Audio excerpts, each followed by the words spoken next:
For this review, I actually recorded about twice as much footage as I actually needed, and I already have about 30 minutes or so worth of footage here, so go figure on that one in terms of how long it would take me to import all that shit. Um, yeah. Saints Row 2, my previous review, I stated that that game was one of my favorites of all time in this current generation. And I also didn't really mention Saints Row the Third at all, or if I did, it was only like once or twice, I assume. And there's a good reason for that. Saints Row the Third is not anywhere near the top of my list in terms of anything. I still think the game is fun. I don't think it's a good game. I would give it maybe a 5 or a 6 at most out of 10, just considering, coming from the previous two games. I mean, if you've never played the previous two games, I mean, you may think it's better than that. I could see people giving it an 8 or an 8.5 if they didn't play the previous game or the previous two games. But let me just get right into this. I'm going to start off with some of the things that, by the way, just as a brief summary, Saints Row the Third is a sandbox game like the previous game, and technically it's supposed to be a gang shooter, like with 3 separate gangs. You go around a sandbox thing, completing missions sort of like GTA. This one happens to be a more wild version of that, and it has a really drastically different tone to the game, which I'll get into. But let me just start off by saying some of the positive aspects of this game, or at least some of the areas where they improved from Saints Row 2. First of all, the combat has become a bit more fluid than before in terms of movement and aiming down the sights. You don't have to press the right stick anymore to aim down the sights. It's more normal with the LT, RT thing like that. You can also move more fluidly and fast by pressing the A button it is, by sort of doing evasive dive roll maneuvers, and you can move around pretty fast like that, and you have more mobility this time around than before. So I definitely think the combat itself is more sort of mainstream, and it's more fluid and more efficient than before. 2 is that they added some hand-to-hand animations when pressing LT. Basically, when you press LT near someone for a melee attack, you could sort of do these animations where you press RT and LT, and just you could just start doing a different melee animation. Also, there's moving takedowns where you're running at someone. You can also do a melee attack, and there's different forms of those as well. Number 3 is you can now enter cars by jumping into them by holding down LB and pressing A, sort of similar to these moving takedowns. You could move into cars more quickly and efficiently that way by jumping into cars without actually having to just walk up to it and press Y like before. Now number 4 is there's a nice upgrade system in the menu weapons on your phone, on your smartphone that you have in the game, and I think it's a good upgrade system. It's better than before, because in Saints Row 2 you used to have to do all these side activities to sort of gain more weapons or more perks or whatnot. Here it's all sort of on your phone. You rank up in a sort of progressive manner. There's ranks 1 through 50. You gain more experience points or respect points to add to your rank, and then you can unlock more abilities, and more health, more sprinting stuff, more ammo for guns and all that stuff. Eventually you get infinite ammo for all these guns. So I think it's a really nice upgrade system from before, that's one of the biggest improvements of the entire game, I think. Now, as the missions are now started from the phone, so you don't actually have to drive to them anymore, and you don't have to fill up the respect bar to start them. Essentially, one of my previous complaints of Saints Row 2 is that you have to earn enough respect to start missions, or the story missions. Now you can just sort of start them whenever you want by going into your smartphone and sort of selecting it, and it automatically starts the mission from wherever you are, so you don't actually have to drive to a mission icon and then start it and then drive somewhere else. They made it more efficient that way. So yeah, that's another good improvement. Now 6, you can now upgrade the exterior of cribs by making them taller, a very minor thing, and basically you can just change how tall they are. Usually the more you upgrade your stronghold, so it allows more income and all this stuff, but you could do that so they're taller, so it gives a different aesthetic appeal to it. A very minor thing though, hardly even worth mentioning, to be honest with you. Here's another new weapons and vehicles have been added, including a tank, which is pretty cool. There's different types of weapons than before. Not all of them too great, to be honest with you. Yeah, I mean, they added some new stuff that compared to the others. I mean, there's a lot of the same type of guns and whatnot, but other than that, not really much to mention there. One sheet now allows you to have no car damage, so you don't have to access the phone every time your car is almost destroyed, like in Saints Row 2 or Saints Row the first, or the first Saints Row game. And it makes it more efficient to get around and not having to worry about, you know, pausing the action, going to your phone and taking care of that. Now you don't have to worry about it, so you're completely immersed in what you're doing without having to worry about that at all. Now, number 9 is that there's improved graphics for explosions and, you know, fire effects and car damage. I think the actual car damage looks pretty nice when you could sort of bulldoze over some of these cars, and there's nice dents and stuff. And even if you're in a tank, you could smash over cars, so half the car looks normal and the other half is sort of smashed down. I think it looks pretty good. So they definitely improved, at least in some aspects, the sort of just the technical aspects of the graphics, at least. In terms of those in that area, like the, you know, explosions, fire, and car effects. And the final thing I would like to say for this improvements is the access crib option in the crib. This makes it more efficient to go to the garage and heliport and access all this stuff instantly. So whenever you're in a crib, you press Y and it gives you all these options. And so basically you don't have to actually drive to, or you don't have to walk to the garage or the heliport manually like you had to do in Saints Row 2. It just makes it a little bit more efficient. You press Y and it gives you an option to go to heliport, and you select a car through there, and then you automatically are in the heliport, or you're already in the garage. Makes it more efficient that way. So that's basically all the improvements I can think of in Saints Row the Third. Now, I like to say that for every improvement essentially on my list, there's about 4 times worth as much negative aspects in the game. So let me get into that right now. Now onto all the negative aspects of the game. So just take a seat, sit back, relax, and grab you know, a box of popcorn or something, because this is going to take a long time. The first one, without even getting into the specifics of the game just yet, first of all, Volition has now adopted EA's strategy for online passes. So now there's an online pass for the co-op experience, for the online co-op if you want to play co-op with someone. And I could give you a long rant about why that's really awful and that no other industry does that and whatnot. Basically, it just restricts the consumer's freedom by charging them more money for buying the game used, and essentially, yeah, it's basically just to earn more money on their part without benefiting the user at all, and it restricts their freedom, and it charges you more money when you're buying the game used, which discourages you from getting the game used in the first place. So you're basically trying to, you know, promote buying the game new, and of course you can't really give this game to your friend if you want to play it in co-op with him or whatever, because he's gonna have to pay $10 also. So it's essentially just really restricting the player's freedom here. I can give you a whole, you know, a lot of specifics on that, but I'm just gonna let that be. It's just terrible in general, and it's a greedy action, and no other industry really does that. Number 2 is that there's no competitive multiplayer mode, unlike the previous 2 games. There is a thing called Horde mode, which is a competitive, I think it's cooperative, sorry.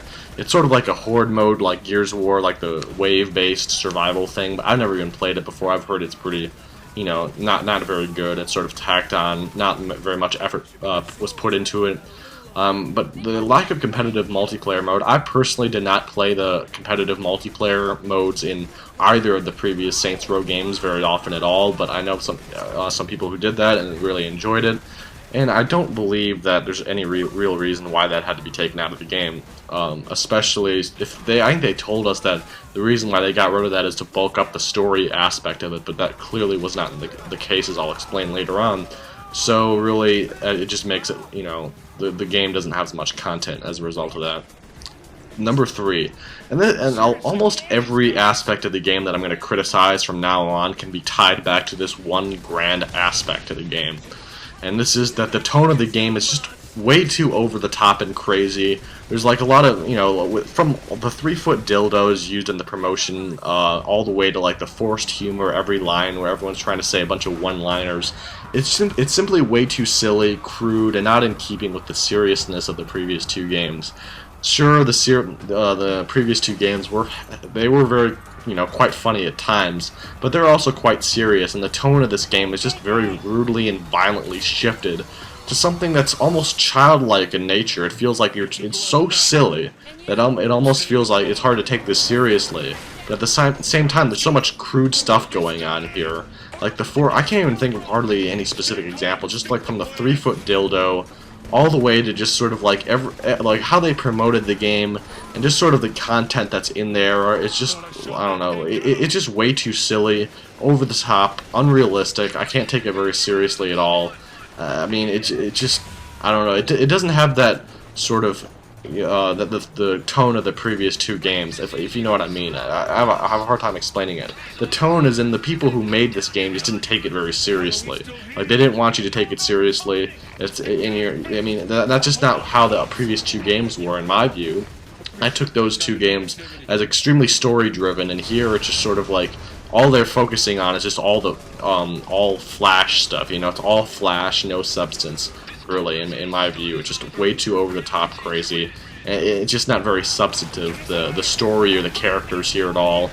They're just a bunch of crude humor here, and all the time there's just a bunch of forced humor as well. Like, where I can tell this game just tries way too hard to be funny at all times. Almost every single line is just trying to be funny, and maybe it's just not my type of humor. But I never really, aside from the opening two missions, or the part where you meet the antagonist, where Johnny Gat insults him.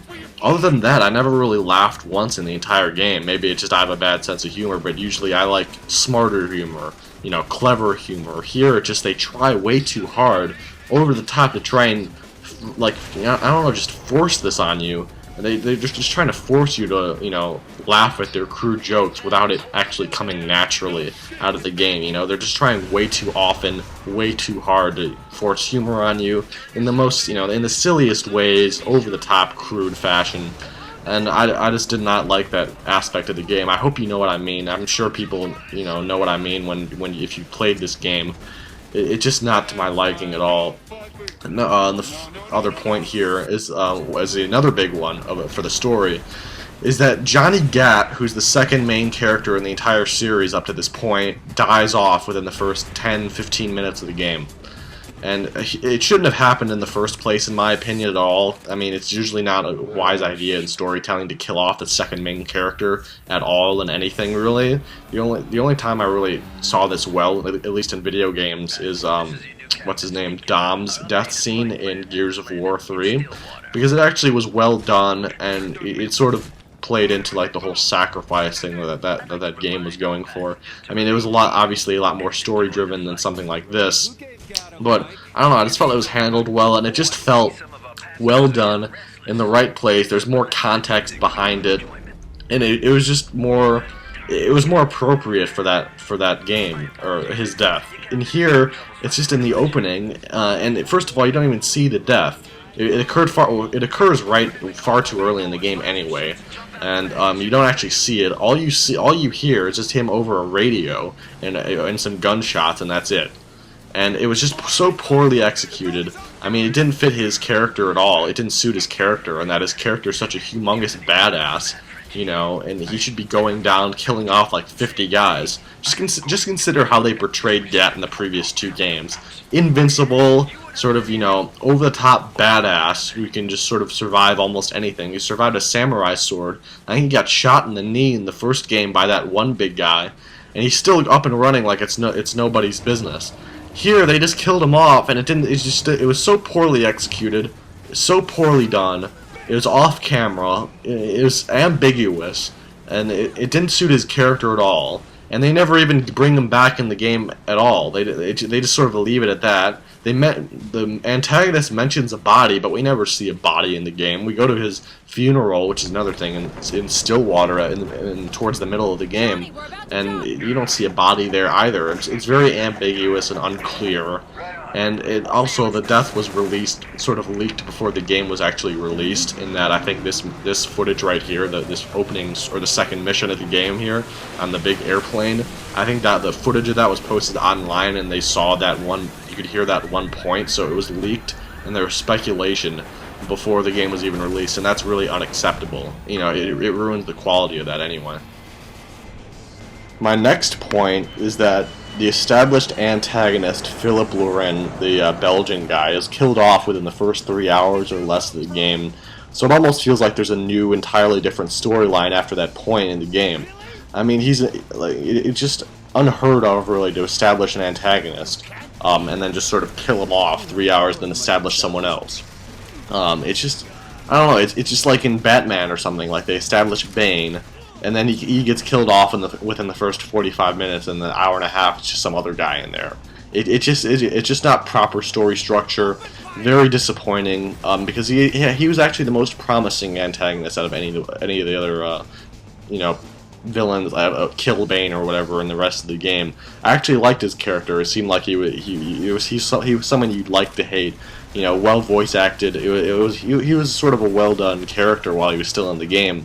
And then he was just killed off. It was so I couldn't for the first time. I didn't even know he died. He evidently in his office or whatever, in his skyscraper, like this big gigantic steel ball or metal ball or whatever, that gigantic thing fell down on him. It was so quick that you could hardly even see it anyway. So his death scene wasn't exactly handled brilliantly, if you know what I mean. But that was just a very disappointing story aspect. It's just to have that happen, and it really detracted from the overall experience for me. The sixth reason is that many of the new characters are sort of dull and uninteresting or annoying, including Zemos, who sounds like he sings all of his dialogue lines. Zemos, I think he sings in auto-tune or something. He doesn't have like a proper voice box or some shit. He sounds like he just sings all of his lines. He just sounds really annoying. And all the other characters besides him are just sort of dull and uninteresting. None of the new characters really were that compelling at all, aside from that big Oleg. I think he was alright. Everyone else aside from him was just annoying, stereotypical, or you're just, you know, they didn't have any depth to them, the characters. They were just not, they didn't appeal to me at all. The next reason is that the story essentially feels more like a reboot than a sequel, as essentially no characters are here from the previous games. Gat, as I just explained, gets killed off early in the game, and Shondi is voiced by a different voice actress in this game compared to Saints Row 2, and she both looks and behaves like a completely different person in this game, so I'm hard pressed to even call her the same Shondi from the previous two games. Her behavior is just so uptight and serious in this game compared to Saints Row 2, where she's sort of more like a fun-loving kind of, you know, laid-back person. And it's just, you know, that drastic change is just not the same character, and her voice is obviously quite different, so there's that as well. And then, aside from that, I mean, I don't know, there's also, I mean, Pierce is in here too, but I mean, he's the only, maybe, aside from the protagonist and Pierce, there's really no one else in there. It just feels like this is a reboot. It's almost like what they did with G.I. Joe, the new G.I. Joe Retaliation movie, in that they actually killed off the main protagonist, Duke, whatever his name was, from the first game, or from the first movie, and they substituted him for all these other guys. And it didn't really feel like a sequel at all when there's only one or two people in there, and it's almost an entirely new cast of people. Very unwise to do that, and I wouldn't even like to call this Saints Row the Third. It's not even a Saints Row game anymore to me, mainly because of that reason. It just feels like an entirely new game. And you know what? If they wanted to appeal or do something new, then they should just make another game. If they wanted to appeal to a different type of person or a more broad-ranged appeal, by not having people, like, you know, by making it a brand new storyline, people can just sort of get into it right away just to make more money. That's what they probably did here, sort of like what Mass Effect 3 did. And if they wanted to do that, I mean, just make another game. You know, this is Saints Row the Third. It's a continuing storyline, and these people just don't get that at all. So, with that out of the way, the entire zombies, stag, military storyline feels thrown in, unneeded, and just sort of out of place. I mean, that storyline just sort of felt random, sort of came, you know, rushed in there, and it didn't feel well done at all. It felt unnecessary, superfluous, unneeded. There's nothing else to say about that. It added nothing to the game, aside from padding out the length by a couple of hours. And I mean, I don't know, I didn't care for that segment of the game at all. And number 9 is having two separate endings seems unnecessary. It just seems really unnecessary, especially when players are given the option to play the other one right away after then anyway. So I mean, you're allowed to play the next ending anyway, so it doesn't really give the player a sense of, you know, choice or context hardly at all when you could just play both endings right next to each other, right, one after another. that just sort of ruins the point of having separate endings when you can just play both of them. You know, it's about making a difficult decision, and I think that ruins the appeal of it. I know that if you choose the bad ending where you go after Kilbane, like the statue or whatever gets blown to that the Statue of Liberty. There's the Steelport's version of Statue of Liberty with like that statue on the island gets blown up or something after the game. But aside from that, there's really no sort of drastic consequences between choosing those two different endings anyway. So that was a major negative for me, and especially how is that going to factor into the next game when you have two different choices? I don't see that. So are they just going to sort of mainstream it and just mesh them together? I don't see how that's going to work at all. Or knowing them, they're just going to ditch that and just go with something else entirely at this point. So yeah. Number 10 is that whenever the game is supposed to be in Stillwater, like the opening bank heist mission or during Gat's funeral in the middle of the game, it looks nothing like Stillwater. Nothing resembles it at all. And in the opening mission, there's something called Stillwater Hotel right there. Aside from that, there's absolutely nothing that resembles it. And it didn't. I don't know. It didn't feel like it's necessary. If they don't, I mean, I understand for the first mission, but for the second part, I didn't even know they were back in Stillwater.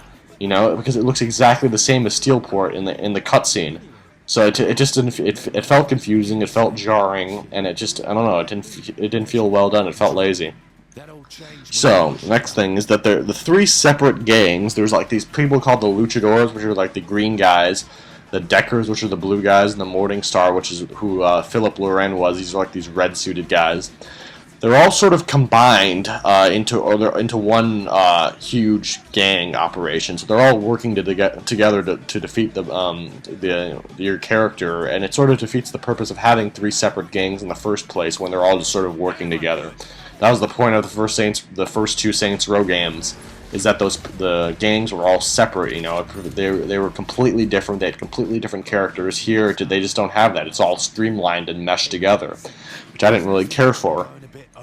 And number 12 is that Kilbane was a weak main antagonist after Philip Loren. He felt like a rip-off of Marrow from Saints Row 2, except not as well done. He didn't really have that much of a reason to go after you. He didn't really have much of a reason to go after him, and as a result, the quest or the storyline to go after him didn't feel very urgent at all. He just wasn't very well done. He didn't feel like he was a good antagonist. I didn't feel like he posed that much of a threat to the antagonist, to the protagonist at all. He just wasn't a very good villain in my view. Here's another biggie right here. Steelport as a city was dull, small, and uninteresting compared to Stillwater. Aside from the downtown district, every other area looks identical. There aren't very many enterable buildings at all, aside from stores, nor are there any secret locations. In Saints Row 2, there were hidden caverns, the prison island, and an underground mall to explore. There's really no incentive to explore Steelport at all because there really isn't anything to explore. I always think that sandbox games should thrive on exploration, but this game unfortunately has almost none. I mean, honestly, it's very small, and there's just nothing to explore here. You can just sort of go around the city. There's nothing to see. Almost all the areas just look identical. There's no secret, Easter egg sort of areas like in Saints Row 2. There's just nothing to explore. And that's what really put me off, because Saints Row was great. I mean, it just pales in comparison to Saints Row, and especially Saints Row 2. It just pales in comparison. It's just not even close. And it's just, I don't know. I've not met, or I've not, heard of one person who's actually favored Steelport over Stillwater, because it just isn't that well. There wasn't just as much thought or effort put into the design of the city compared to Stillwater at all. And that was a major negative. That's one of the worst aspects of the game, in my opinion, that really detracted from the experience. The next thing is that most cribs are identical. Aside from the penthouse crib, which is your headquarters, which you'll see later on in this video, the three cribs you obtain throughout completing the story missions are all identical, which to me seems like cutting a corner. It's lazy. In Saints Row 2, we were given a wide variety of different cribs, and here it was just limited. Some of the previous locations were more interesting than the penthouses that we get, such as the nuclear reactor room and the place where Zemos first appears, which is sort of like a huge prostitute whorehouse. And unfortunately, the player can never re-enter those areas because they're forced to enter the penthouse. That it gets substituted back in to that area, and that's a real letdown. It just, those three cribs being identical just feels like a cut corner. In Saints Row 2, we had so much variety, and here it just wasn't happening. Another thing is just the lack of interesting cribs. The Saints headquarters is really the only good crib in the entire game, aside from the one normal penthouse. But the fact that that penthouse gets reused 3 times diminishes its value to me, and really that really leads to just being the nice the penthouse the headquarter penthouse that you get really early on in the game. And all the other ones are just sort of dumpy and unattractive, like the one I just entered in there. They're just not places that you'd like to. They're not visually attractive at all. And that was really negative compared to Saints Row 2, where almost all the cribs were very, very nice, and you could upgrade them so they look really nice. They're very spacious, very varied. Like they had, there's a lot of variance there in terms of the design of each crib, and they just were lazy there and cut another corner. In fact, Philip Loren's skyscraper cannot be used as a crib if the player chooses to save it in this other choice thing, which I'll talk about a little later on. But they can't, if they choose to save it, where it's they can't get it as a crib, even though this idea is referenced by the character's dialogue after that when they say, "Oh yeah, we're going to use this, we're going to redecorate it." Really, that's a huge letdown. That would have been a really nice crib to have. That would have been awesome. It would have added a lot to the game, but they were just too lazy. Maybe it was budget, maybe it was just time, time pressure for the release date. But that just didn't happen. It was a real letdown. There's no crib customization aside from the exterior size of the crib. So you remember, like, you could change the artistic sort of, decorative style of the inside of your cribs in Saints Row 2. That feature's gone. You can't upgrade certain aspects like the television or any, like, the bed sizes or anything like that. You have no control over what the cribs look like at all. That option is completely gone here. And this broad category here is just the customization in this game is just severely limited compared to Saints Row 2. In almost every aspect. I think actually in every aspect the customization is limited. It's just more streamlined and just sort of more simplified, and really I just didn't like that.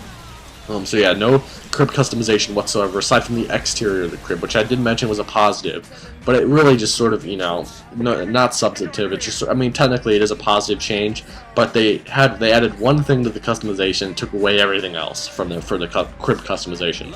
Unacceptable to me. The character customization occurs after the first mission, which is odd for female players because the protagonist is male then, as evidenced by his voice. Wouldn't it seem more logical to place that sequence before the point of that first mission?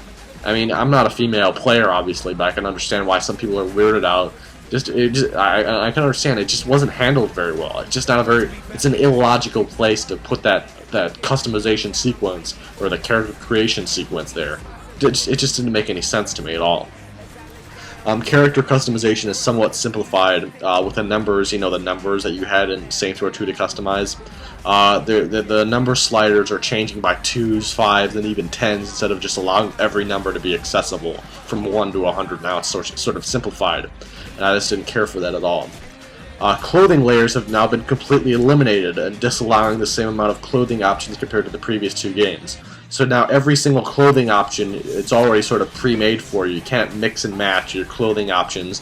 I guess due to the new graphics engine, but it ruins customization, and that's another big thing that they just took away from the game. The next thing, this whole choice thing, which I told you about. The whole choice option was a neat idea, I think, but aside from the ending, none of the choices really mattered, because they all generally revolved around different ways of earning money, such as earning $5,000 up front, or earning $500 more to your hourly income. That's basically what a lot of those things sort of boil down to. Either that, or sort of like, choose this weapon, or which weapon do you want, or it's just they weren't substantive. They didn't really add very much. It didn't really matter which choice you did, especially with the money thing, because the player already earns more than enough money for that to really make a significant impact in the game, I feel. So there's that. Side missions are now interweaved with the main missions, defeating the purpose of having them as side missions at all. You know, I may not have been the biggest fan of the respect system for missions in the previous games, but at least that way the player had the choice of what activities to do to progress the main story missions. Here, the player is forced to complete every side mission at least once, thus reducing the freedom the player has to approach the game. I told you that it was a positive and that you get to start the missions, you know, more efficiently.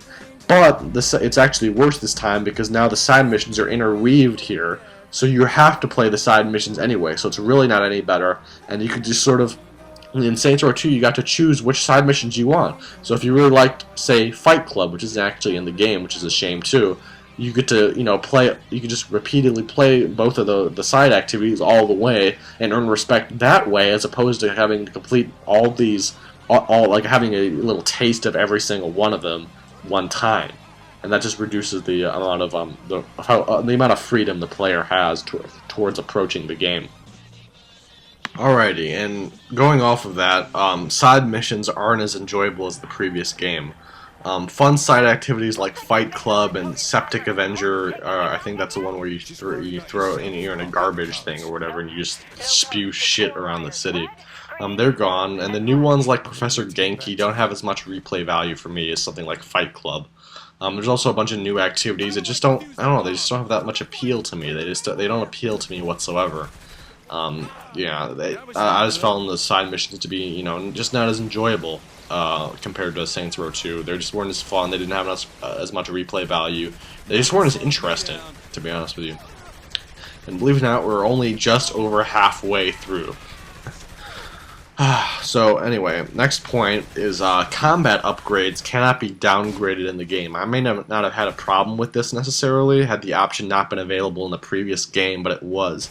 Also, you know, it just sort of like, for example, in the flashbang thing, like if you upgrade the flashbangs all the way, it turns into fart in a jar or something like that.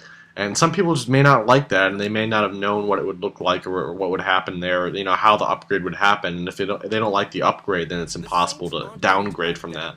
You know, like for example, the shotgun, I think, one of the shotguns at least, has explosive rounds in it. Maybe they don't want to blow everything up instantly when they're using a shotgun. Or maybe for my best example is if you dual wielding, maybe you don't want to dual wield pistols or submachine guns this time around. You know, they gave you the option in the previous game to go, you know, one-handed, you know, weapons like that, and they didn't do that this time around.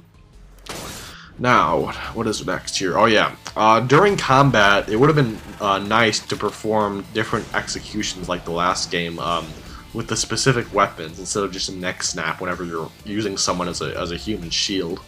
You know, in the last game, there were specific gun executions based on what gun you were using when you executed the person. Now it's just a neck snap every time, you know. Small detail, but you know, it's just another lazy thing they did there. There's just a lack of different fighting styles compared to the other game. The default takedown moves are fun for a while, but they're limited in variety. There's only about, you know, maybe 5 or 6 different ones. You know, yeah, there's only about 5 or 6 different takedown moves for each, the moving takedowns and the normal takedowns, which you know, equates to just about one type fighting style compared to the other game. So if you do the math there, we had 3 times the amount of different fighting options in Saints Row 2 compared to this game, when there's only one fighting style here, and we had 3 fighting styles in Saints Row 2 where each one had the same amount, basically the same amount of moves as this one. The next thing is that due to the duration of each takedown move varying considerably, it can actually be inconvenient to use a moving takedown if the protagonist lies down and poses next to the enemy, which is one of the animations, rather than performing an evasive attack that might continue running on. I think they should all sort of have, you know, they should all be efficient. They should all be, you know, for example, if you're trying to go on the move and then your guy does that and lies down for 3 seconds, all those guys are going to be are caught up to you, all the enemies, and they're just going to keep shooting at you while you're getting back up, as opposed to knocking someone out of the way and continuing running. You know, it's a minor thing, but you know, if you're playing this game on normal or whatever, and if your health's down, that's sort of not effective to do. And I just wouldn't. I think it's unfair to leave something like that up to chance, where it could actually up to chance, I should say, I think. where it can actually negatively affect how that plays out. The next thing is that I wasn't a big fan of the new art style for the game visually. It's virtually unrecognizable in comparison to the previous two games, and the color palette seems a bit drab. I don't think the cutscenes look very good either. There also seems to be less variety in terms of the citizens in the game. Just the visuals here just didn't appeal to me. I mean, I did say that they improved in terms of the technical aspects, or the technical parts of it, like in terms of the explosions, fire effects, and car damage effects. But the actual visual style of the game just doesn't look very. I wasn't a big fan of it. You know, it doesn't look anything like the previous two games, and usually it's just not.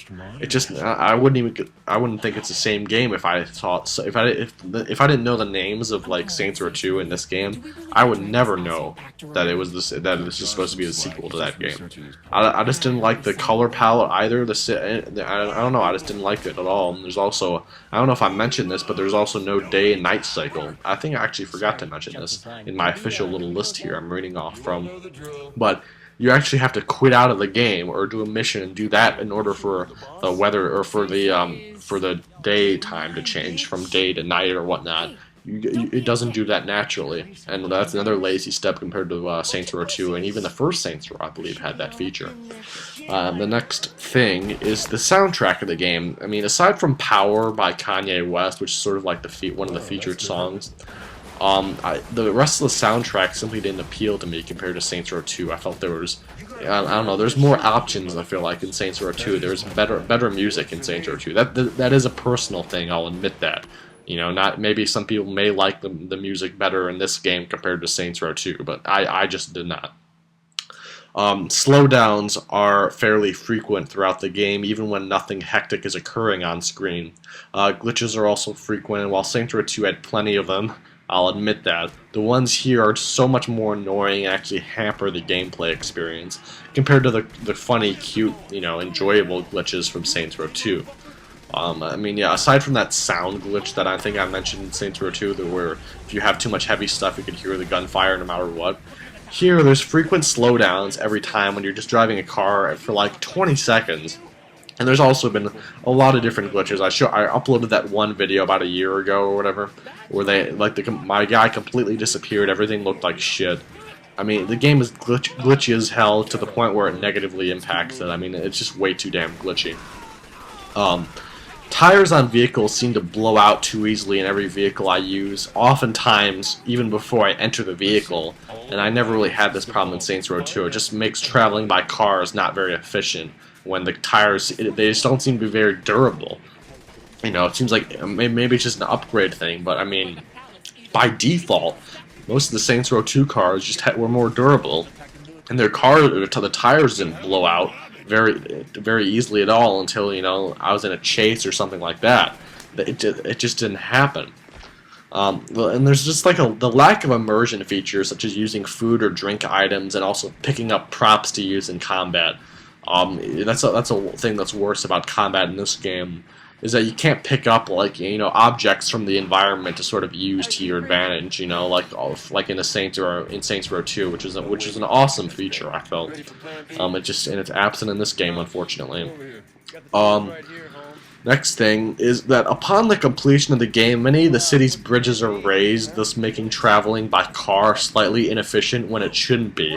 I believe that's as a result of that stag storyline, the zombies thing, where they raised all the bridges, and almost all of them are still raised after the game is completed, which is just really annoying. There's only about one or two different main bridges then that are still intact or that are still lowered normally.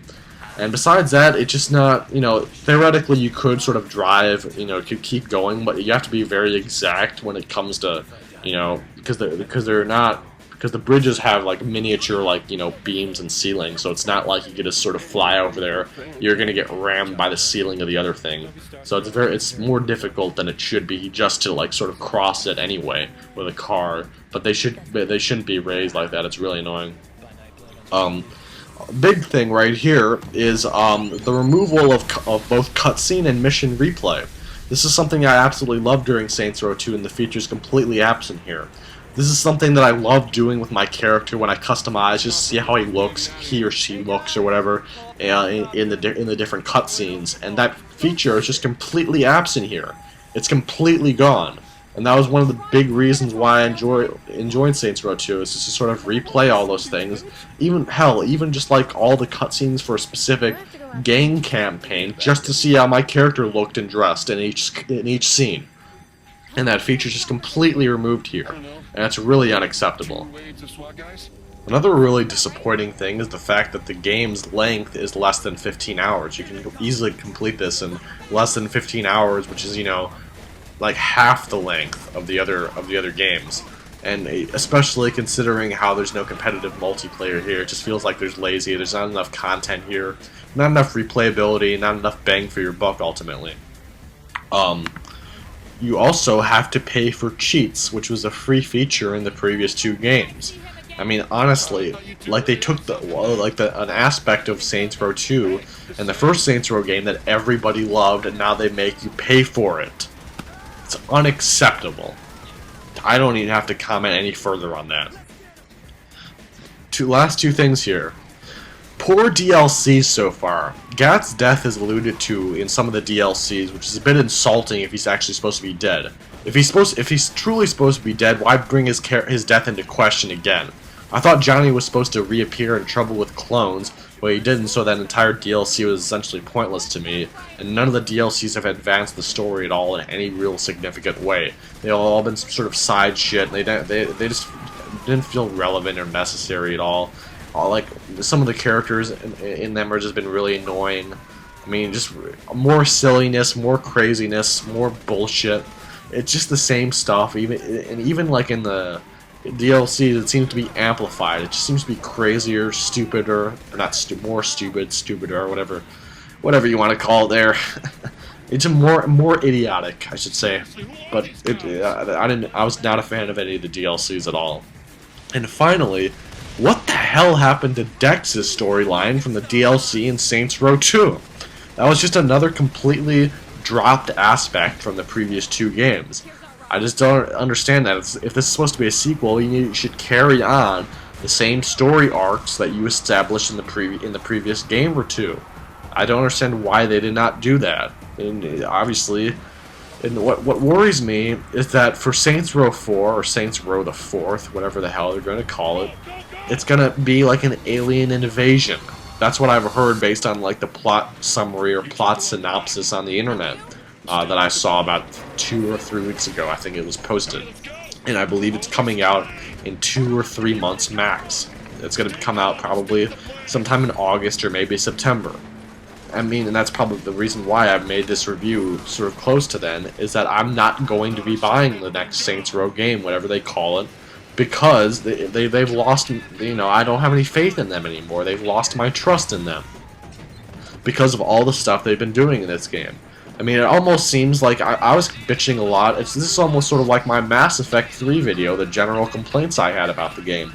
It's almost like that, except it's actually worse here because it's unrecognizable. I mean, Mass Effect 3 may have been weaker than a lot weaker, I should say, than the previous 2 games were. But you could still tell it was still a Mass Effect game. It may have been a weak Mass Effect game, but you could still proudly say it was still a Mass Effect game as a whole. The story was still, aside from the ending in some areas, it was still a Mass Effect storyline. Here, this is not a Saints Row game, nor is it a Saints. The story has nothing to do with Saints Row anymore. No characters from anymore. Like going into the 4th game, there's going to be like no characters from the previous 2 games at all. Nothing to tie back from the previous 2 games. Nothing remotely similar. I mean, just look at how this series has evolved. I mean, yeah, the first game was just a normal, like a GTA ripoff that everyone labeled it as. It was a good game. It was all about just gang wars. Second game, it was just everything was improved and it was the same thing. Now they just they just take this drastically, blatantly different direction that no one really cared for. I mean, they think that just we like Saints Row because it's such like a wild experience, a crude, wild, humorous experience that's over the top. part of that stuff might be one small reason why we like that game, but we liked the Saints Row 2, and I loved Saints Row 2 because of its vast amount of exploration, customization, and its strong emphasis on story and characters.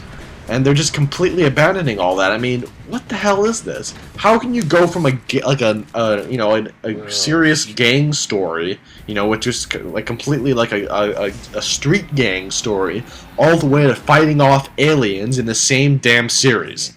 I mean, how does that happen? It's just complete nonsense, and it's impossible for me to take this series seriously anymore. It just is. Like, I can't take it seriously. The direction that they're doing, it just, I don't trust the direction. I don't respect what they're doing with this series anymore. I mean, and with Johnny Gat's death, the producer or the writer or whoever the hell it was interviewed about that around the time this game was released, which is November of 2011. I think that was when it was released. Yeah, somewhere around that time. And they asked him why he killed off Johnny Gat, and he said, "Oh, because no one thought he could die." I think. So that's the only reason why. There's no other significant reason why someone had to die. He had to die off. That's a pathetic excuse. I mean, it's just terrible. And to be honest with you, I'm just gonna think to myself that he's still alive, even though he isn't.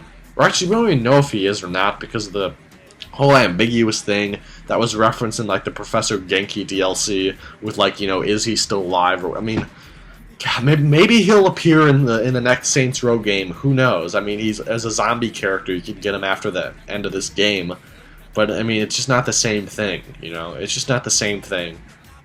And I've just lost all faith in this series because I just don't trust the direction they're going with it. I don't like it anymore. So yeah, I mean, this game, the next Saints Row game, I'll just be boycotting, for all the reasons I just listed. I mean, I just think this game is, incredibly weak in comparison to the previous game. I have no faith anymore, and I'll be looking forward to Grand Theft Auto 5, which is for sure just gonna blow Saints Row 4 out of the water. That it's just gonna be better in every single respect if they continue along these lines, I should say. Especially when they said that Saints Row 4 is going to be wilder than this one. I mean, I don't know. I mean, it feels like this appeals to a very small group of people. This level of craziness, this level of crudeness, this level of just open silliness that just, it feels almost childlike, but at the same time it's so crude and so like gory and graphic and sort of like the humor and the sexual references and all this stuff is just like, adult level stuff, but then this, like, the nature of it, the tone of it is just so childlike. And I mean, I just didn't care for that at all, and that's just going to be amplified more so in the next game. It just really makes me, upset, and just sort of like, I'm not even going to look at the reviews, honestly, of the next game, just because I've lost my faith in this. It's whatever the next game is, be it the alien invasion or another one of these, another gang thing. I'm just done with this series. It's no longer Saints Row for me anymore. I'm just done, and here's hoping that GTA 5 will be worth it. Peace out, guys. I always do.